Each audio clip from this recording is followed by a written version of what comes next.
everything. Turn, turn, turn, there is a season. Turn, turn, turn, and a time for every purpose under heaven. A time to be born, a time to die, a time to plant, a time to reap, a time to kill, a time to heal, a time to laugh, a time to weep. To everything, turn, turn, turn, there is a season. Turn, turn, turn, and a time for every purpose under heaven.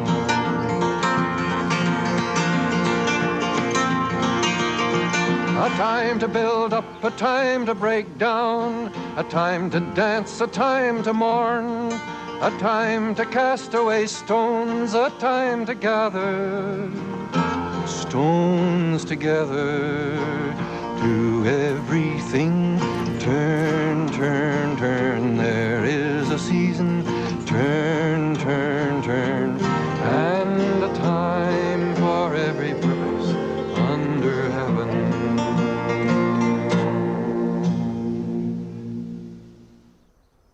Didn't old John cross the water on his knees? Didn't old John cross the water on his knees? In a sense, my father was a very iconoclastic American, total patriot, absolutely unrecognized for this by many people, and it's his patriotism that was terribly misunderstood. He built this house right behind me with his own hands. We had no running water through my early grade school years, no electricity. He pioneered this place just like he was out on the prairie. And he devoted himself to what he believed in, which was not only the American people, but the people of the world.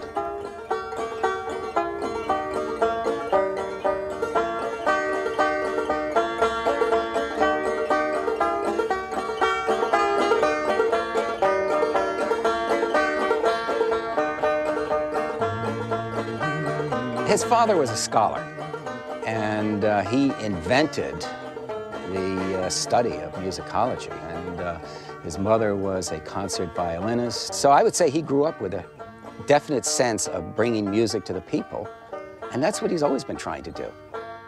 My father spent a year or two in his grandparents' barn building one of America's first automobile trailers. It looked more like a covered wagon. My parents' plan was to take great classical music, Bach and Beethoven, out to the small towns in the countryside. But the trip was a disaster. They ended up camping out in North Carolina. Mother played an excellent violin and father a piano, and they played all kinds of music. And then, of course, the local people said, "Wouldn't you like to hear our music?" The experience changed him forever. He'd always been open to folk songs, but he'd never been immersed in them as he was that winter. Charlie put it to me this way. He said, "For the first time I realized the people had a lot of good music themselves. They didn't need my good music as much as I thought." My parents' marriage broke up in the 1920s. His mother was a frustrated musician, and finally just said, I couldn't take it anymore, and she left. My older brothers and I somehow managed to get scholarships to schools in Connecticut. We spent our summers in our grandparents' barn. What I remember here best was having fun, drawing pictures, playing games. I was a complete fan of American Indians between age 8 and 13, when I read the books of Ernest Thompson Seton. We had the 3 greatest summers we ever had. Every meal, we sang our hearts out. And we learned to harmonize in every way you can imagine. And my father then got a job in Washington. And hardly ever saw this place again.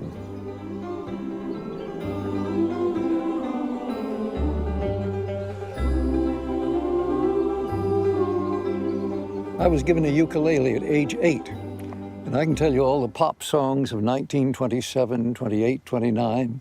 Silly words, but fun songs. I'd get the kids in school singing with me. I'm just a sentimental gentleman from Georgia, Georgia. He was a show-off from the beginning, and he delighted people with playing his ukulele and singing to them. Well, pretty soon that wasn't good enough, and he got into banjo. I courted pretty Polly the livelong night. I courted pretty Polly the livelong night, and left her next morning before it was light. I was a teenager. My father took me down to an annual festival of mountain song and dance in North Carolina. My father wanted me to hear this music played by people who knew how to make it.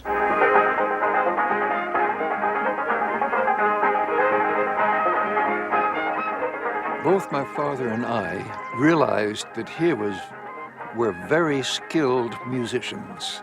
When they played, they were thinking of the sound, and when they played together, they were thinking of each other's sounds. Just as closely as any string quartet ever did. And this was a great discovery.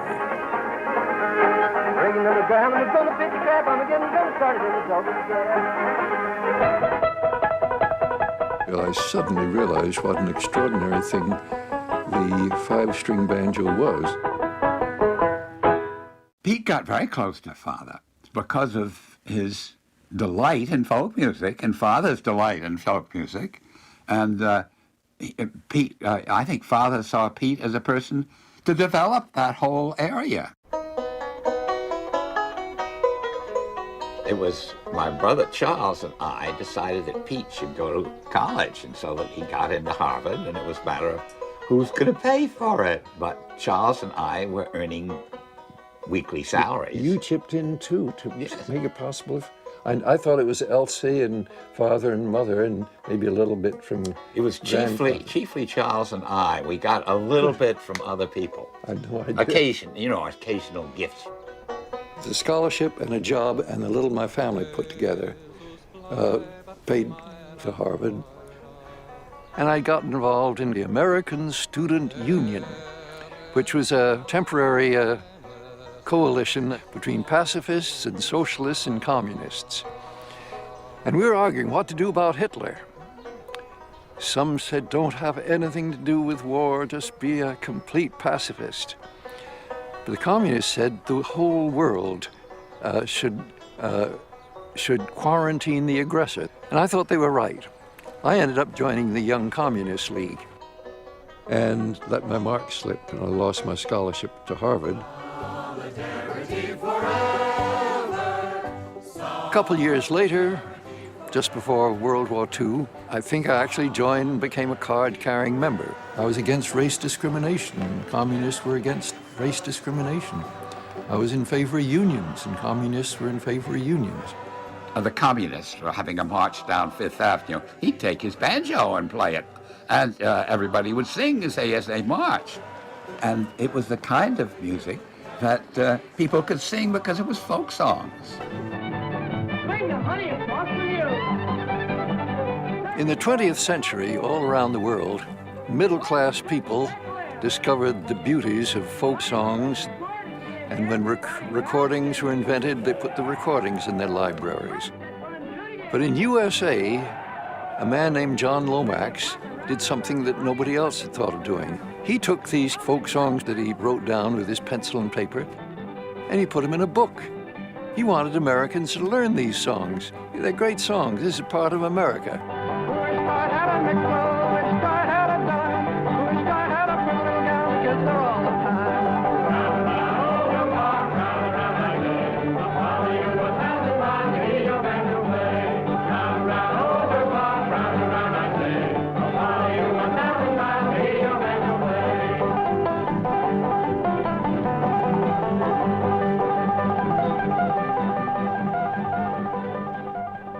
In the late 1930s, Pete Seeger had the privileged position of working in the Library of Congress with John Lomax and his son Alan Lomax. And he's there, he's doing some recordings, he's meeting people like Woody Guthrie, he's having all these encounters with American folk music. When he was a baby, sitting down on his mammy's knee, picked up a hammer in his little right hand.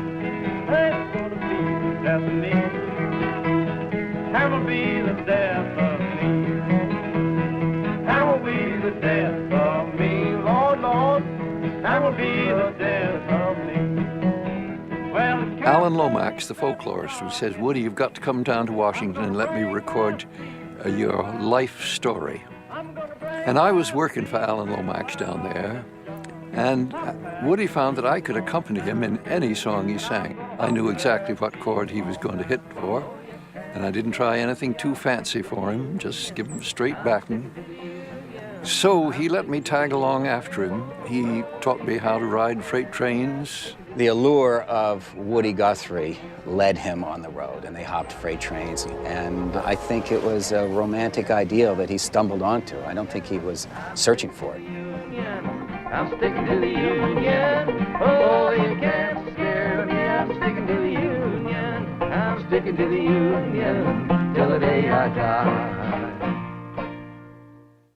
Raggedy, raggedy are we, just as raggedy can be. Woody and I were trying to put out a book of labor songs called Hard-Hitting Songs for Hard-Hit People. And I hear about a man named Lee Hayes who's trying to put out a book of labor songs. Lee was living with a journalist named Millard Lampell, and somehow my banjo just fitted them, and pretty soon the three of us were singing around here. And so we became the Almanac Singers in the winter of 1941. Union train coming, coming, coming. It's that Union train coming, coming, coming. It's that Union train coming, coming, coming. Get on board, Lord, won't you get on board? It has sailed. I wrote to Woody, said, Woody, we've been singing for unions here. We sang in Madison Square Garden for the striking transport workers, 20,000 people. You ought to come east and join us. And a month later, he came to New York and joined the Almanacs. It was a commune of the period. We mostly ate together. If anybody earned any money outside, we kicked it into the general living costs. The goal of the Almanacs, if anybody asks us, we want to build a singing labor movement. But we'd barely got started on that job before World War II broke out. All the idea of strikes and everything was, we said, after the war's won, then we can think about that.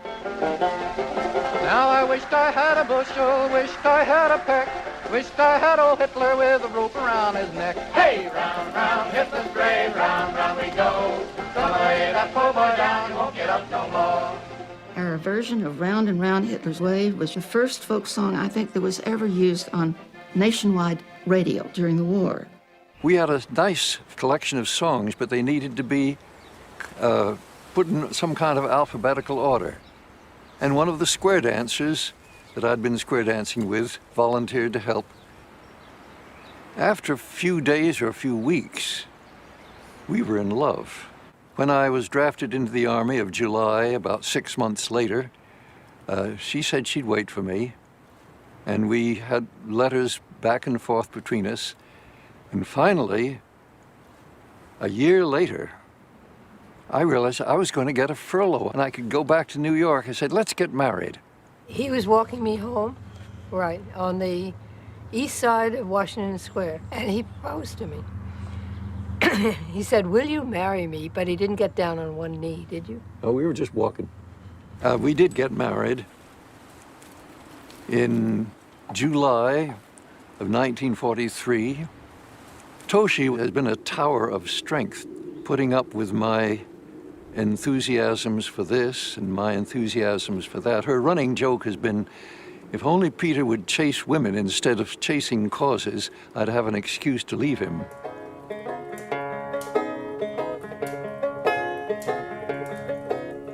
When I was a young man and never been kissed, I got to thinking over what I had missed. I got me a girl, I kissed her again. Oh Lord, I kissed her again. Oh, kisses sweeter than wine. Oh, kisses sweeter. Pete was not out home enough to really be more than a visiting father. And Toshi was the home and held it together beautifully. Toshi enabled Pete to be Pete and to play all over the United States while she brought up children. Just the women.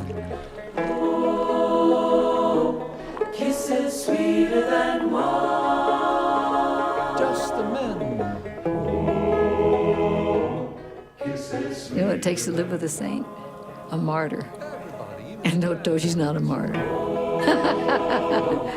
Kisses sweeter than wine. Pete Seeger was private first class. His first job in the U.S. Army was repairing aircraft engines. But in the end, Seeger ended up leading workshops and leading song concerts in Saipan in the middle of the South Pacific. And it was there that he hatched the idea of creating a national organization of people who wanted to sing labor songs. I dreamed I saw Joe Hill last night, alive as you and me. Says I, but Joe, you're 10 years dead. I never died, says he. I never died, says he. The idea behind people's songs was to get groups of socially conscious people, musicians and singers, together to do concerts, which we called hootenannies in those days, and it was the source of talent that they could use for their meetings. Pete always wanted to do that, turn these unions into singing unions. But almost as soon as the war was over, Roosevelt was dead, Truman took over, we hadn't foreseen the Cold War. The FBI was in hot pursuit, and when they weren't going through his trash or sticking bugs in the typewriter at the People's Songs office, they were going to the conventions and even planting informants in his organization. There is no room in the government of the United States for any who prefer the communistic system or any other form of absolutism to our American system. One of the ideas of the government was to stop what they called the communist influence in the labor movement in the country. And to do that, it needed to find a way to make the Communist Party appear as a foreign agent. They passed the Taft-Hartley bill, which said you can have all the unions you want as long as you fire all the lefties. Well, they fired the best organizers, and the union movement gradually slid down and down and down and down. Along comes the Henry Wallace 1948 presidential campaign. I am committed to peaceful negotiations with the Soviet government. Dewey and Truman were not into folk music, that's for sure. Henry Wallace was, that's for sure. And so Pete and Henry hooked up, and they traveled all over the country. Yankee, Russian, white or tan, Lord, a man is just a man. We're all brothers and we're only passing through. I and numerous others tried our best to help get Henry Wallace elected president. Wallace was a peace candidate. He was not a communist. The Wallace campaign really put Pete and folk singing on the national scene. People that you saw me passing through.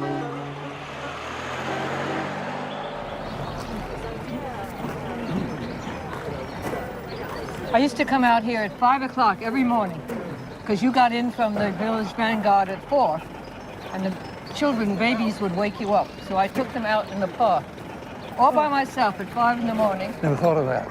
Thank you. I have to thank you for everything, for your life, for my life, for my children's life. Thank you. You have been absolutely extraordinary, and I thank you so much.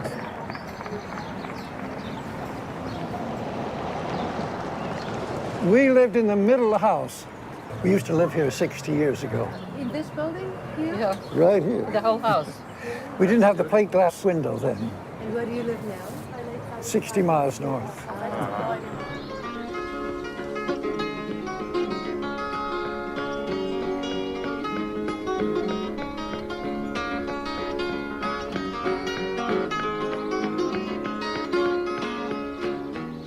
In 1949, Toshi and I were as broke as any young people could be. But we scraped up a few $100s here and a few $100s there and got some land real cheap. I think you understand from his background that he was kind of a loner in prep school as a kid, and he slept out in the woods, and I think Rolf in the Woods, that's the correct name of the book, was a favorite book of his. And I think as an adult, he copied it right here with a wife and kids. I remember there being a little corral right out there where they put me. That was my playpen.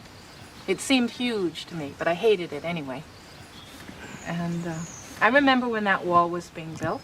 I remember my mother mixing cement and my father up on the wall. The kitchen was, if you've been in the house, was right behind me here.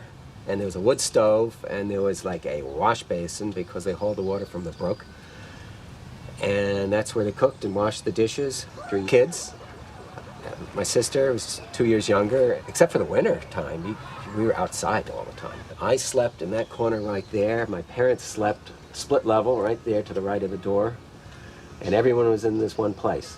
And I think when they wanted more privacy as a young married couple, they kicked us out to that porch outside where we slept in the snow for 2 or 3 years until the roof went over that. My mother should get an award for having given up all the things that she might like to have done in her life in order to make sure her husband was successful. Toshi never stopped working. She did it out of love, and she did it for a vision that I don't know if it was hers. I think it may have been Pete's vision.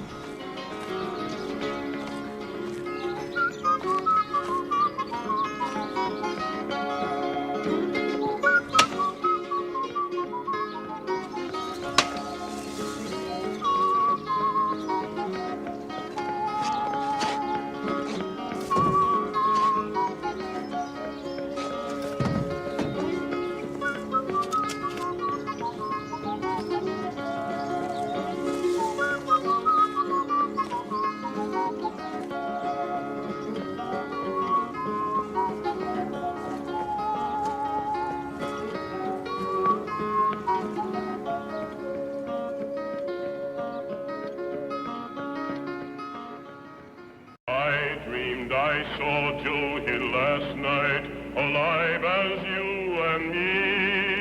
Says I, but Joe, you're 10 years dead. I never died, says he. I never died, says he.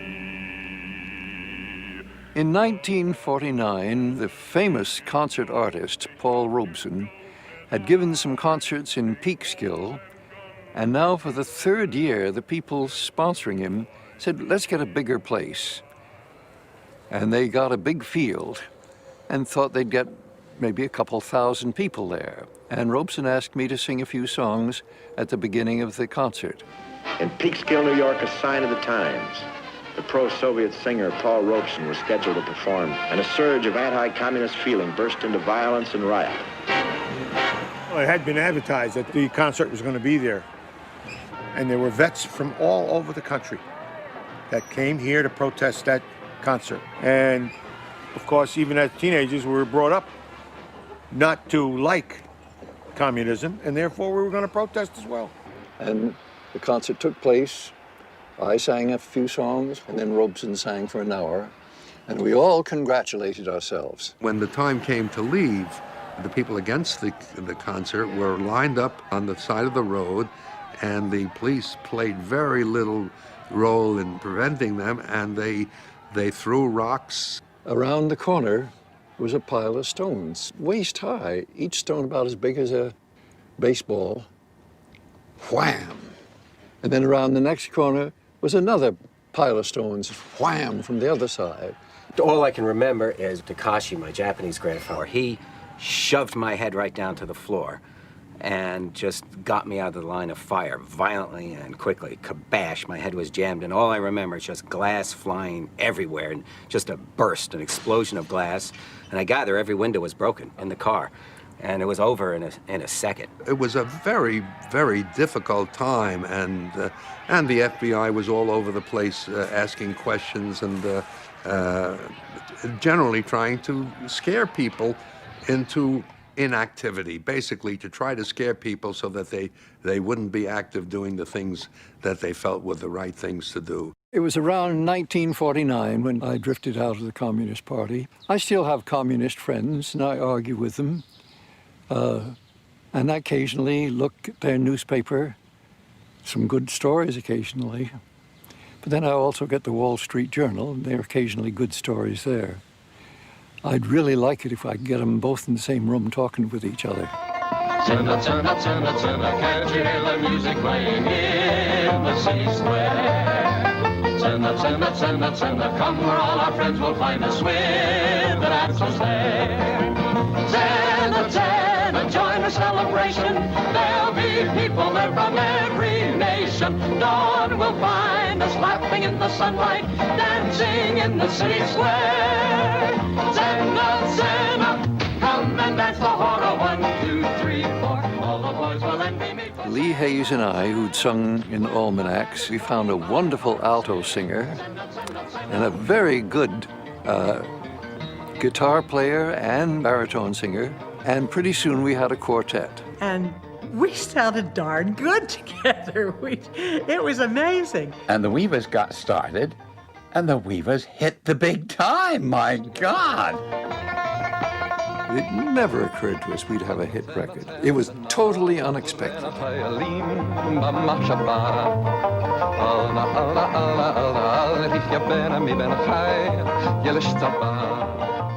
Well, Senna was going to be the hit side. Decca put its money behind it. Sure enough, it rose right away to #1. Then disc jockeys, just out of curiosity, played the other side. And it was the phenomena of the year 1950. Irene, good night. Good night, Irene. Good night, Irene. I'll see you in my dreams. We learned this song, Irene, from a friend of ours. His name was Hughie Ledbetter. He called himself Leadbelly, king of the 12-string guitar. Some people thought he was the greatest folk singer that ever lived in America. We knew him best as a rememberer of folk songs, and he taught us dozens of them. Good night, Irene. Good night, Irene. I'll see you in my dream. Last Saturday night I got married. Within 1 month, Goodnight Irene shot up the charts and took over #1. All of a sudden, we were now hot commercial properties, and we got a new manager, and he got us jobs at the biggest nightclubs he could, Ciro's in Hollywood, and the Thunderbird Hotel in Las Vegas, the Palmer House in Chicago, the Waldorf Astoria in New York. He didn't like the fancy hotels that we stayed in. I loved them, but he did not like them, and he usually managed to find usually a friend that he could stay with, and if not a friend, then some flea bag somewhere that he could stay in. Well, I never wanted to do commercial work. I don't drink, I don't smoke, I don't like nightclubs. The Weavers were at the top of the charts, as they say. Our music being played all over, even covered by people. The Weavers were offered a weekly television show, Coast to Coast, sponsored by Van Camp's Pork and Beans. However, that very week, a little group of blacklisters came out with a blast against us, and Van Camp's Beans did not sign the contract. And as we were then called evil commies, our records were no longer played because the disc jockeys were scared. The Weavers were the only group that became blacklisted. And when I went around to people in the music industry, everyone was scared to talk up against the blacklist and just wanted to hide. We lost our livelihood, we lost our careers, we lost but we lost much more than that. We lost the sense that we were living in a democratic society. The censorship that he incurred at a particular point is never as far away as you think it is. What happened to him and a lot of those artists at that time, it could happen again. It won't happen the same way. It's more subtle, it's different. Anytime when you have an administration that punishes its enemies, in a very personal fashion, particularly, that's never as far away as you think it is. Well, now some folks say a man is made out of mud, but a poor man's made out of muscle and blood, muscle and blood. 1952 and 1953, when he was to come up in front of UAC, and our whole family turned upside down. Some of my mother's pupils quit because they didn't want to be associated with the family. My father resigned before he could be fired. Well, Mr. Seeger, you said you'd never engaged in any conspiracy before in your entire life. Do you consider the Communist Party a conspiracy? The same thing I told Mr. Weldon, my own opinions, how I voted in the election, my own affair. I don't like getting arguments about politics or religion, for that matter. No, but do you consider the Communist Party a conspiracy? I've just given you my answer, haven't I? No, he didn't even admit that he was a communist. He said, I believe in doing what I believe in, and other people believe that, and I have a perfect right to say that it's private. And so he wouldn't tell them. Mr. Seeger, you specifically declined the protection of the Fifth Amendment and refusing to answer the committee's questions. Can you tell us why? Well, I told the committee that in all my life, I've never committed any kind of act, conspiratorial or even conducive. And I resented the implication that by being called before the committee that because my opinions might be different than Mr. Walter's, he has a right to his opinion, I have to mine. Judge Murphy said, I have determined that Mr. Seeger should have answered these questions. So I was declared guilty. However, after 7 years, the appeals court acquitted me. And nobody's asked you if you were fearful that you would go to jail. I'm probably very stupid, but I'm not fearful. But I really believed, and I think I was right, that in the long run, this country doesn't go in for things like that. Well, I was born one morning when the sun didn't shine. I grabbed my shovel and I went to the mine. We got a new manager, Harold Leventhal, who 3 years later rented Carnegie Hall as a gamble for a Weavers reunion. And to everybody's surprise, he got standing room only. He filled it. It changed our lives, made a whole new life for us. There was an audience of people who were defying the blacklist to come to hear the Weavers from Carnegie Hall on. One morning in the drizzle and rain, fighting trouble been my middle name. You see me coming, you better step aside. A lot of men didn't and a lot of men died. You load 16 ton, and what do you get? You get another day older and deeper in debt. However, the Weavers did a commercial for a cigarette company, and I was very much against this. They said, well, we need the money. I said, we don't need the money this much. And I resigned from the Weavers.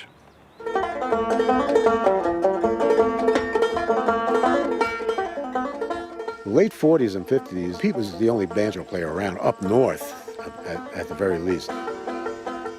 Pete decided that he was going to write a banjo instruction manual.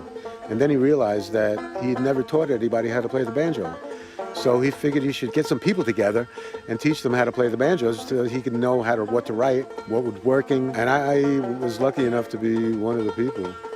He was teaching us everything, how to play rumbas and frailing and picking. Of course, I was desperate to learn everything and play like Pete, because who else was there? The banjo was the tool, it was his weapon, it was his instrument that got the music out there.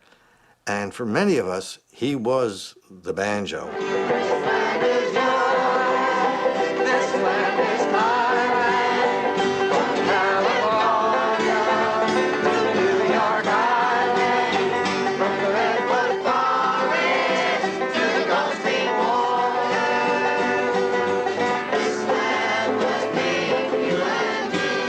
The FBI basically pursued Pete Seeger to the point where he couldn't get a job. The only people that he could sing for were kids, because they never thought there'd be a problem with Pete Seeger singing for 6-year-olds. Little did they know. Out of that came not a subversive movement, but instead an American folk music revival that I think we have to give the FBI credit for helping to establish. Michael rowed the boat ashore, hallelujah. Michael rowed the boat ashore, hallelujah. I was a counselor and a camper for many years at Camp Woodland for Children in Phoenicia, New York, an interracial left-wing camp, and Pete came up regularly.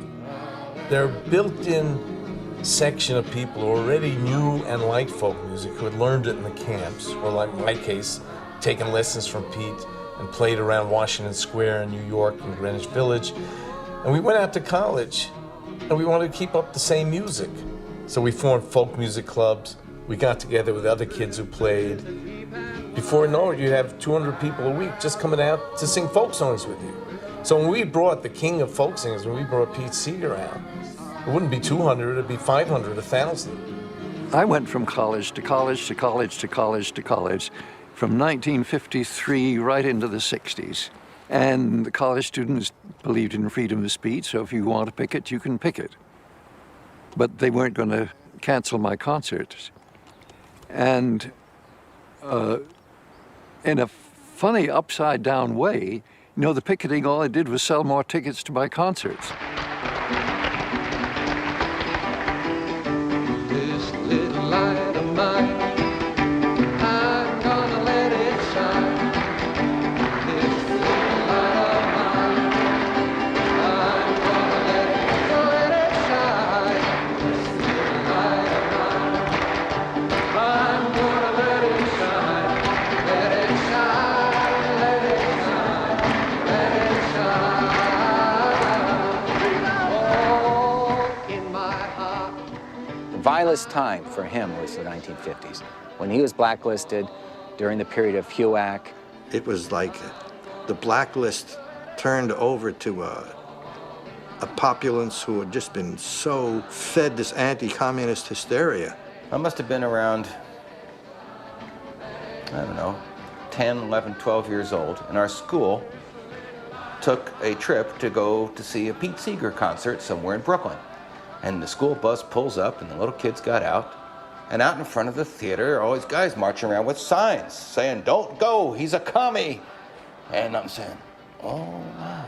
I went up to the guy and said, "You know what? Is he really a commie?" He said, "Oh, yeah, he's a commie." I said, "Give me those pamphlets. Kids, let's all get pamphlets." So we got all the pamphlets, and then we walked inside. And they didn't have any more pamphlets.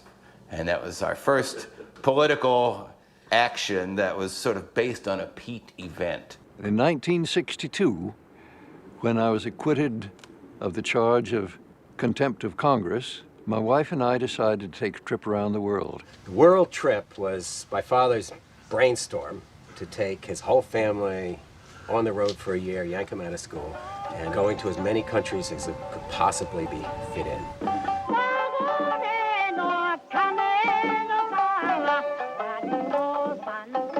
We took a cheap newsreel camera with us, and we filmed some of the most extraordinary music and dancing all around the world.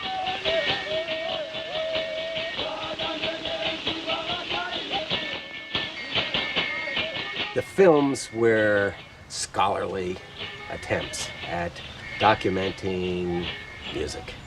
My mother was the camera person, and I did the sound, and we saw a piece of the world that no longer exists, to pay for the airline tickets, which wasn't cheap. I think he performed in every country. His idea was to get the world singing, not to be the singer.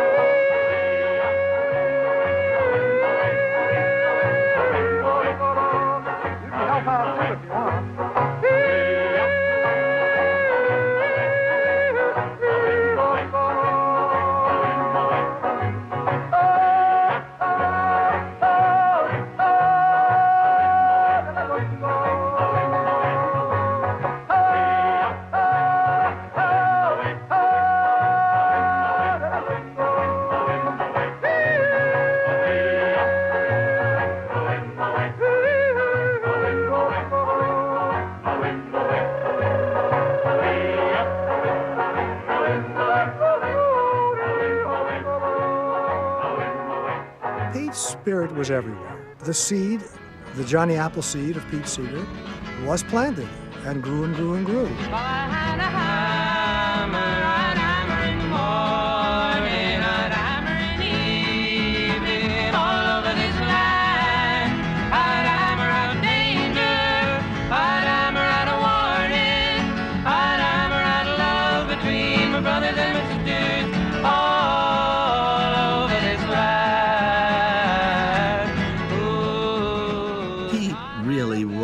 The genesis of the folk revival. It was his spirit and his way of embracing folk music as a tool for justice and consciousness and caring that became the model for all of us. Pete Seeger is probably singularly the most responsible person for making this a national identity. He, more than anybody, reintroduced America to its musical heritage. The Newport Folk Festival was set up to present rural folk music to an urban environment. And it was incredibly successful at taking performers of folk music, some traditional, some city billies, and presenting it to a new audience of young people. Starting in '63 through '69 was some of the greatest musical experiences that this country has ever seen, the world has ever seen. The point is, nobody could have gotten that kind of support from the entire, I'll use the word folk world, but it wasn't all a folk world because there were a lot of commercial artists that would give up days of their lives where they could have made big money to come up and play on the folk festival. But Pete was the leader.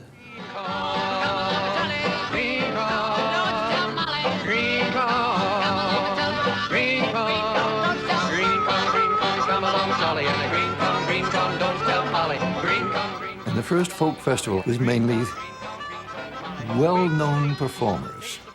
So we sat down and wrote a long letter to George.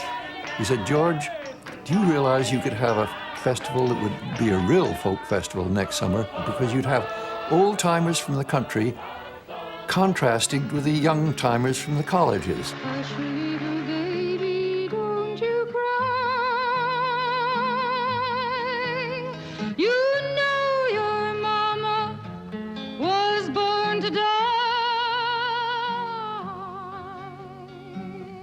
The Newport Folk Festival was kind of the official birth of folk music going from countercultural to being a part of the culture.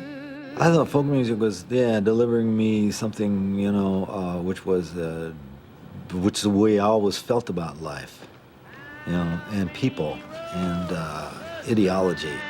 Walk down before you call him a man. How many seas must the white dove sail before she sleeps in the sand? Yes, and how many times I look upon myself as a planter of seeds. And says some of them, like in the Bible, says some of them land in the stones and they don't sprout. Some land in the pathway and get stomped on, but some land on good ground and grow and multiply 1,000-fold. The meeting between the folk revival and pop culture got immense, and there was a television show called The Hootenanny Show, so it was reaching a very, very big audience. You're just in time for a Hootenanny with the Travelers 3. My experience with folk music when I was a kid was probably the Hootenanny TV show, which, if I'm correct, he didn't appear on because he was blacklisted. They wanted me on their show, and to this day, it's one of the things I'm really very, very proud of. I said, oh, I'd be delighted to come on your show as soon as you put Pete on, because he had been not allowed on TV or radio, I believe, 17 years? The fact that they didn't want to have me on it unless I would sign a non-communist oath was kind of trivial. But a man in New York says, Pete, I think if you would run a TV show on your own, I could get at least some of the educational stations to carry it. So every 2 weeks for 39 weeks, Toshi and I went down to Newark, New Jersey, and tape recorded 2 shows. Little boxes on the hillside, little boxes made of ticky-tacky, little boxes, little boxes, little boxes, all the same. There's a green one and a pink one and a blue one and a yellow one, and they're all made out of ticky-tacky, and they all look just the same. People we asked to be guests were paid all of $50, and we helped to fund it. And when we ran out of cash, it was discontinued. But we did have some wonderful guests on it. You ought to see my Cindy, she lives way down south. She's so sweet, the honeybees swarm around her mouth. Get along home, Cindy, Cindy, get along home, Cindy, Cindy, get along home, Cindy, Cindy, I'll marry you someday. My father never promoted folk music as a commercial entity. His promotion was solely around the social importance of it, the way it could gather people together, but commerciality was not in his game. His commerciality was an accident of people promoting him. I think many times throughout his career he wished it did not happen, but in order to spread the message, I think he put up with it. We shall overcome. We shall overcome someday. We owe a lot to Pete for We Shall Overcome, to begin with. I mean, that's where I first heard it, and it was like a symbol. I only met Martin Luther King twice, very briefly. In 1957, at the Highlander Folk School, I was invited down to sing a few songs, and I sang a song called We Shall Overcome.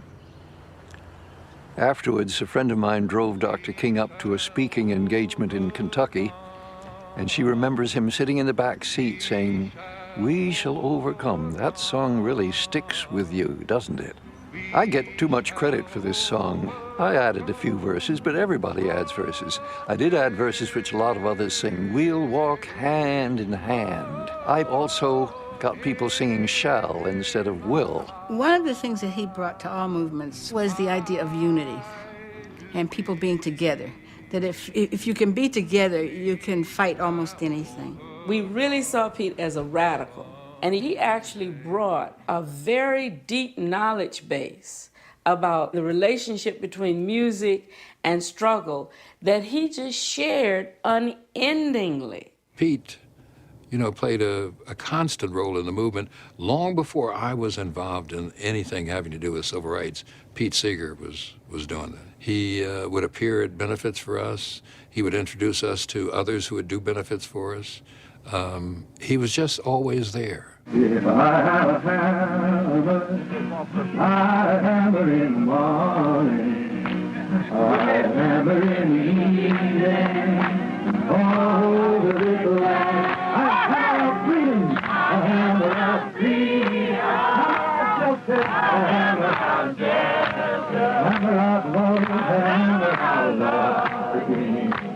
I don't think there was any political movement in history that had as much singing as the civil rights movement had. We shall not be moved just like a tree that's planted by the wall. And I think these pictures refute the people who say that music is just an attempt to make life livable. It's true, to a certain extent, that's one of the purposes of music. Help you survive your troubles. Help distract you from your troubles. But some music helps you understand your troubles. And as you see here, some music can help you do something about your troubles. Where have all the flowers gone? Long time passing. Where have all the flowers gone? Long time ago. Where have all the flowers gone? Girls have picked them, every one. When will we ever learn? When will we ever learn? I think Pete Seeger was one of those that he wrote songs because he needed to. You know, at that time, music was about something, and it was about speaking out. I was looking at a newspaper and see American troops trying to wade waist deep across the Mekong River. And a phrase sprang to my mind, waist deep in the big muddy, and the big fool says to push on. Pete Seeger had been kept off broadcast television for something like 17 years. Somewhere around 1967, Pete Seeger has another chance. The Smothers Brothers stuck their necks all the way out and invited Seeger on to sing. I said, well, I want Pete Seeger on the show, and CBS said, sure. They thought about it for a second, but they said, okay, fine.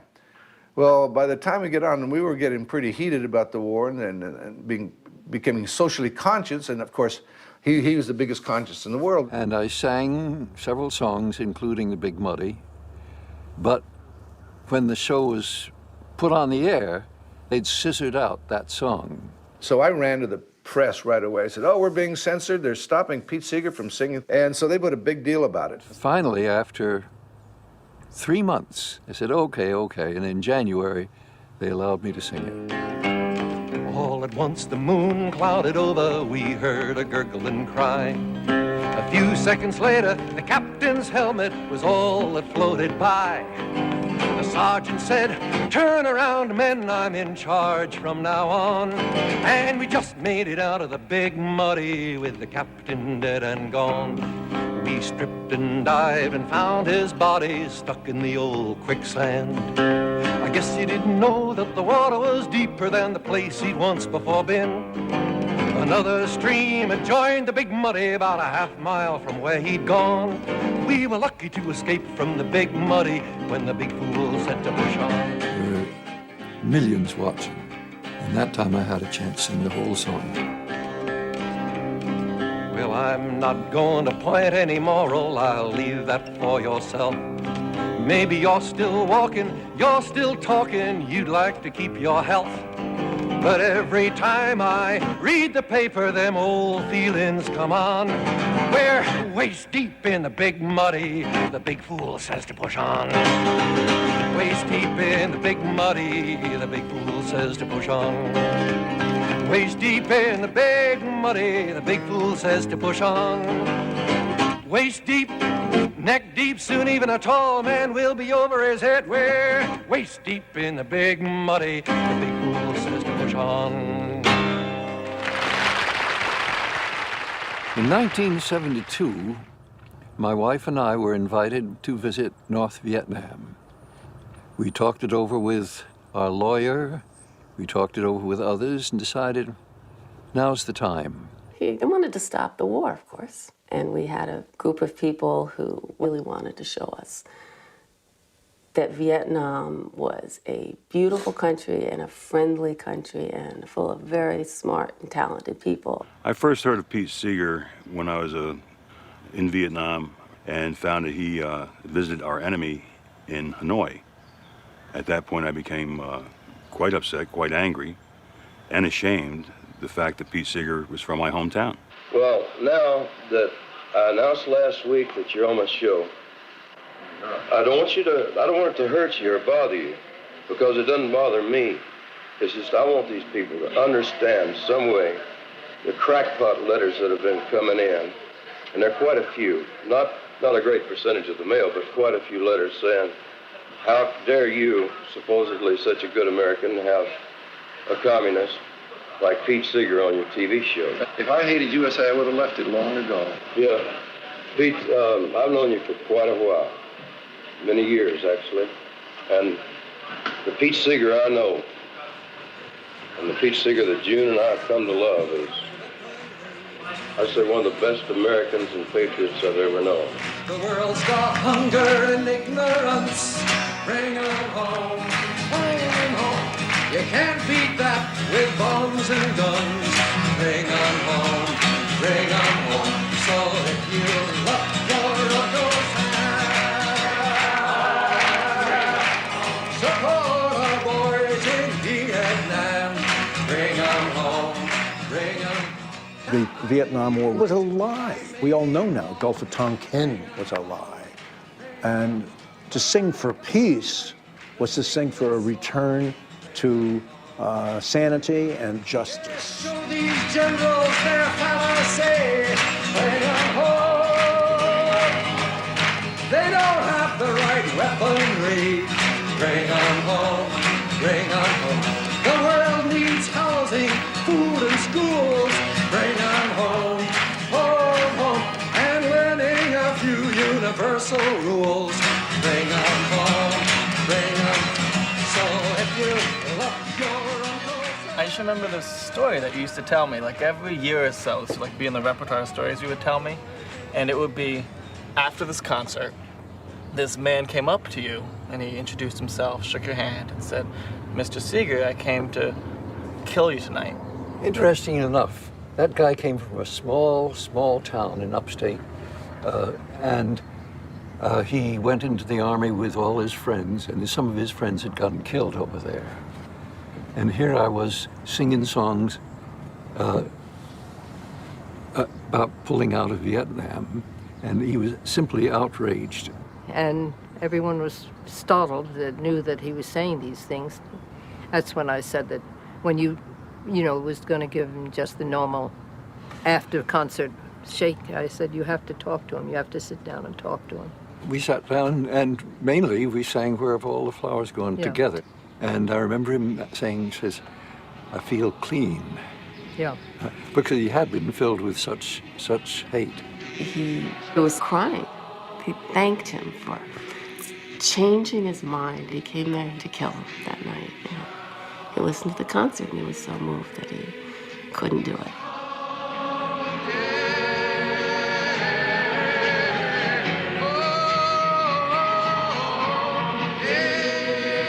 He really was the bridge that allowed the rest of us to become activists and meld political music. So I think that's his greatest gift, was shepherding songs of peace and justice and celebrating what's really important about humans being loving and caring for each other. The time of Vietnam, when you see how long that went on, and there were so many people against it, and what changed the government's mind and what they did about that was the people. And music started that. The Petes of the world and the hundreds of thousands of people who protested and sang and marched and sat in and got arrested. That's why that war finally ended. It had nothing to do with the president. He didn't want it to end. We shall go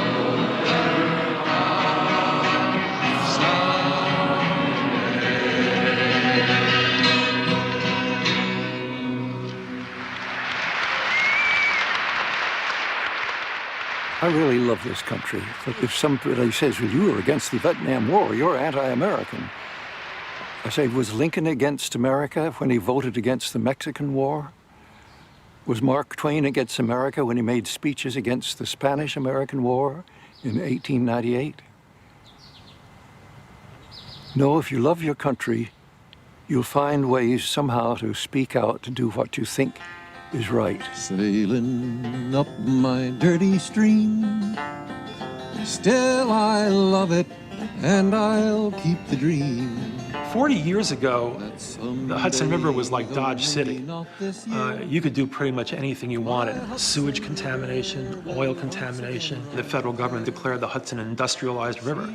And so government not only made pollution possible and didn't try and stop it, they virtually declared the Hudson River as a place where it should take place. About that time, a friend of mine said, Pete, you know, they used to have sailboats on the Hudson with a boom 70 feet long. And I said to my friend, why don't we get some people together and build a replica of one of these boats? He loved to gather people together and to find a boat that he could actually have an audience on, you know, big enough to sing with these people on the boat. I think he liked that idea.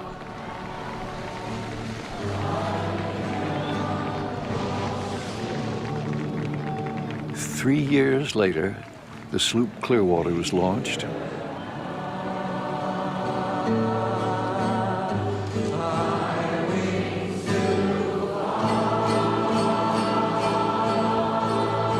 me a boat, give me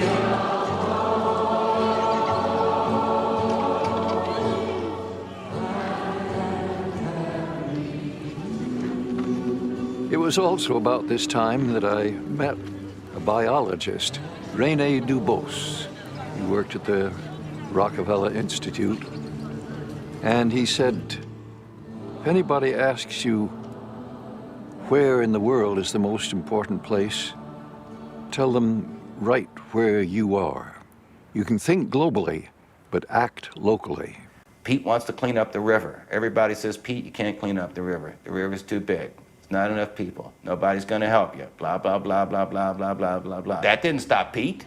Except we thought, well, I think we need to build a sloop. And we'll sail it up and down the river. And people will come to the river to see the sloop. And they'll look down and say, look, there's in the river. We have to do something. And everybody said, Pete, really a great idea. It's not going to work. But you know what? Of course it worked.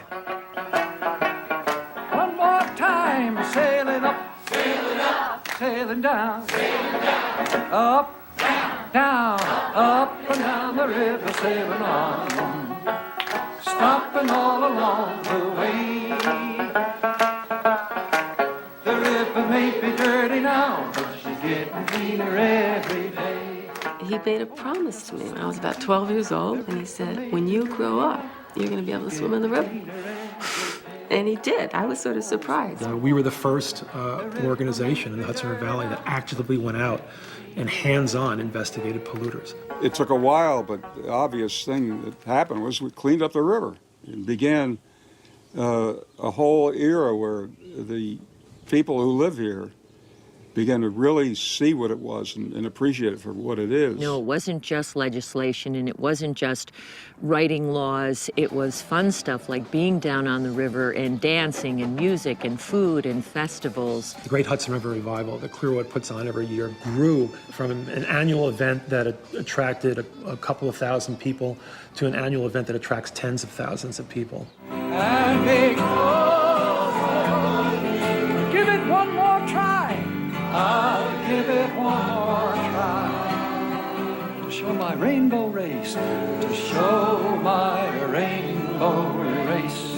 It's too soon to die, it's too soon to die. Go tell all the little children. Tell all the mothers and fathers too. Now's our last chance to learn to share what's been given to me and you. One blue sky above us, one ocean. People like me want to keep the rivers clean, the air safe to breathe, and the waters safe to drink. And we found a way to take school kids out now for 36 years. And the kids go back to school 3 hours later, and some of them have had their lives changed. We've all got to be involved in trying to put this world together. I think if the world is put together, it's not going to be done by big organizations. It's going to be done by millions upon millions of little organizations, often local.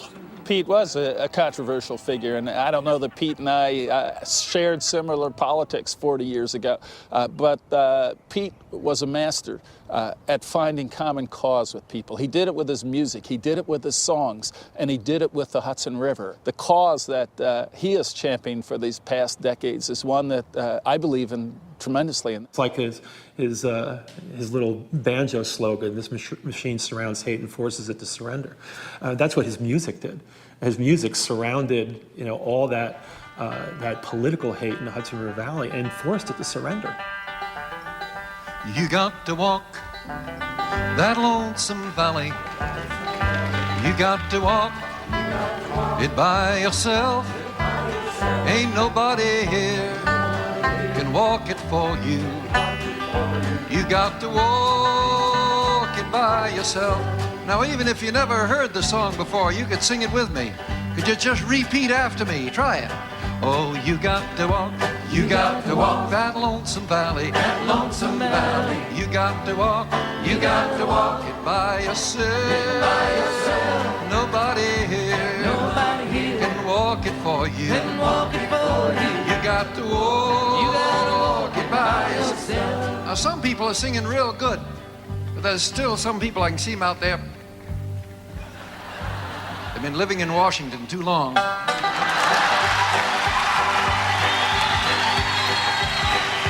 You got to walk that lonesome valley.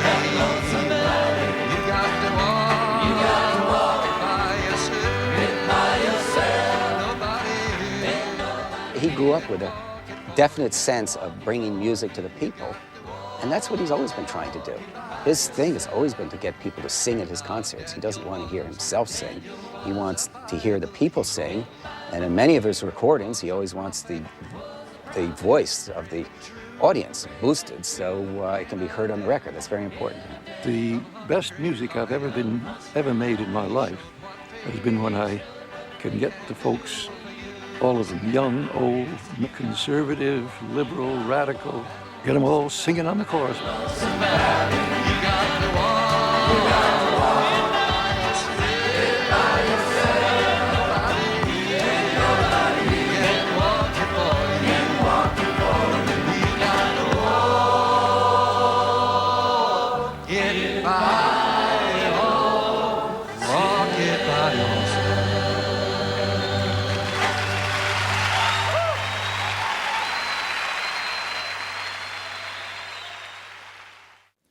He was an inconvenient artist who dared to sing things as he saw them. He was attacked for his beliefs. He was banned from television. Some artists make musical history. Pete Seeger made history with his music. The government, which so cruelly tried to silence him in the 50s, ended up giving him the highest award. Oh, how times change. Pete, thank you for your courage, your inspiration, and giving the world this wonderful song to sing. To everything, turn, turn, turn. There is a season, turn, turn, turn. And a time to every purpose under heaven. A time to be born, a time to die, a time to plant, a time to reap, a time to kill, a time to heal, a time to laugh, a time to weep. Everybody sing it. To everything, turn, turn, turn. There is a season, turn, turn, turn. And a time to every bird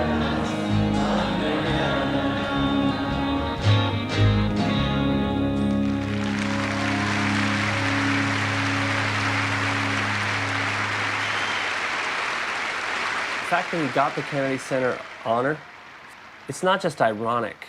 It proves something. It proves the metaphor of turn, turn, turn, that there's a time for everything. There's a time for hate and there's a time for love. He went through all this time of hate, and finally, at a certain point in his life, it was recognized that it was all done out of love. When Pete walks out at Carnegie Hall, and that crowd just spontaneously arises, it's not just because he's showing up, it's because he means something.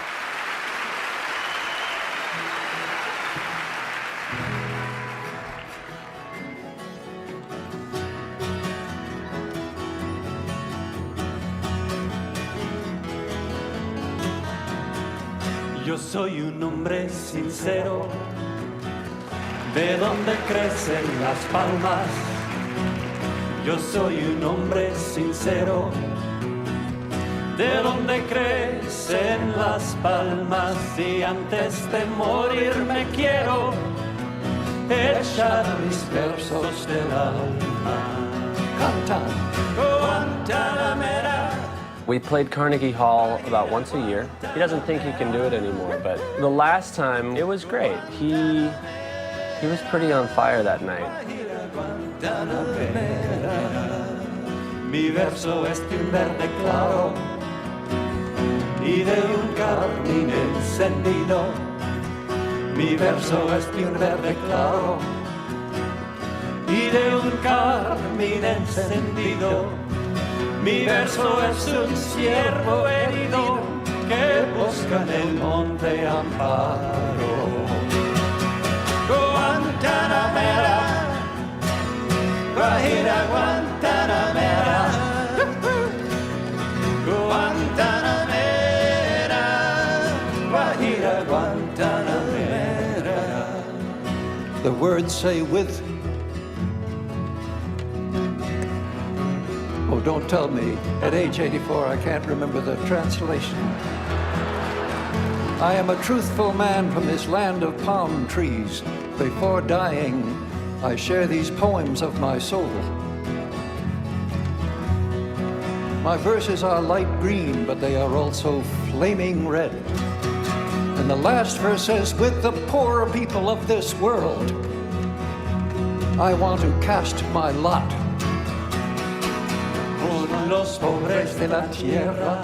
For the last several years, Pete's been telling me that he's losing his voice. But when I saw him at Carnegie Hall, I was like everybody else. I just wanted Pete to be up there. He gave his voice to the things in which he believed. And all he has to do for me is stand up there and hit that instrument, tell us what the song is, and play along with us. Guantanamera, Guajira Guantanamera, Guantanamera, Guajira Guantanamera. Repita. Guantanamera, Guajira Guantanamera, Guantanamera.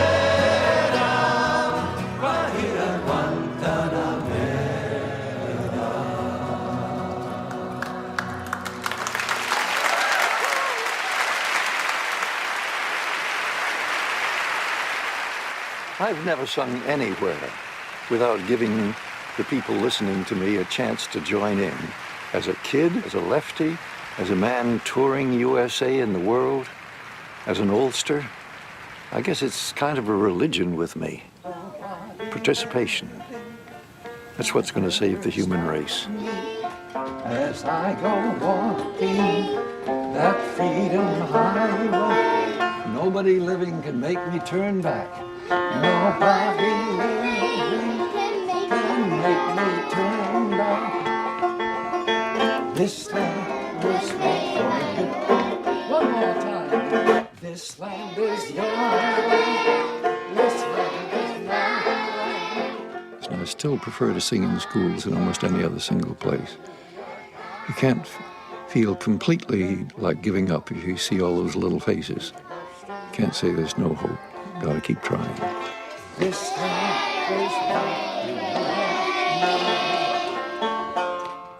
The approach towards song as viewing its potential to reach people and touch people's lives and change the world in the sense that, you know, was something that he had a deep belief in, and he's pursued it his entire life.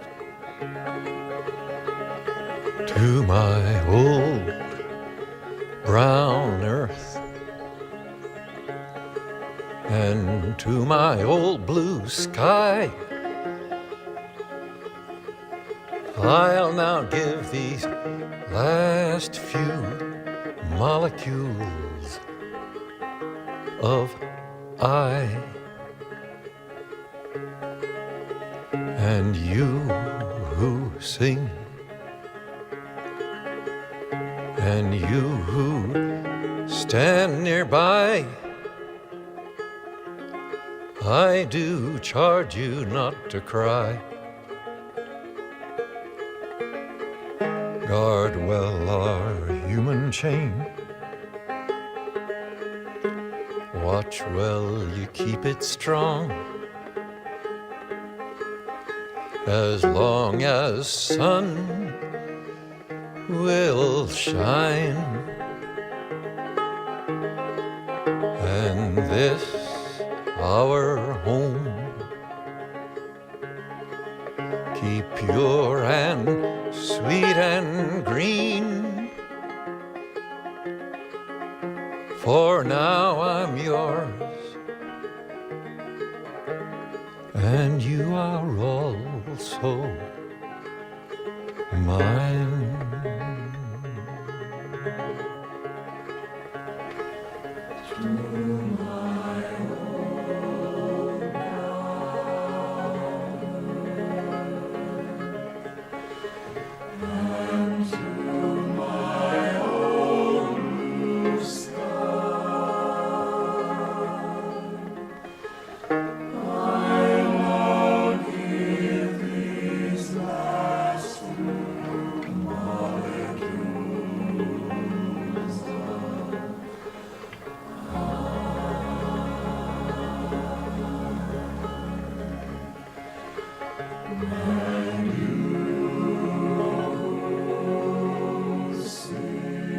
Once upon a time, wasn't singing a part of everyday life? As much as talking, physical exercise, and religion. Our distant ancestors, wherever they were in this world, sang while pounding grain, paddling canoes, or walking long journeys. Can we begin to make our lives once more all of a piece? Finding the right songs and singing them over and over is a way to start.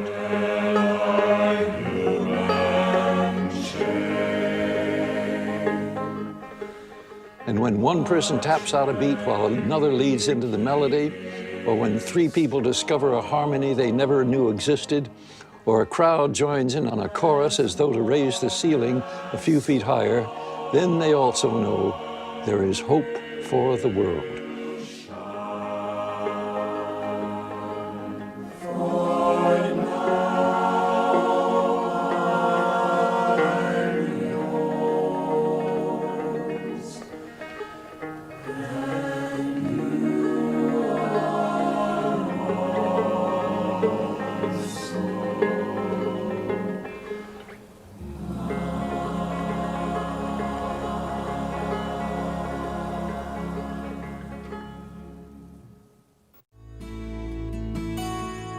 If you love this land of the free, Bring 'em home, bring 'em home.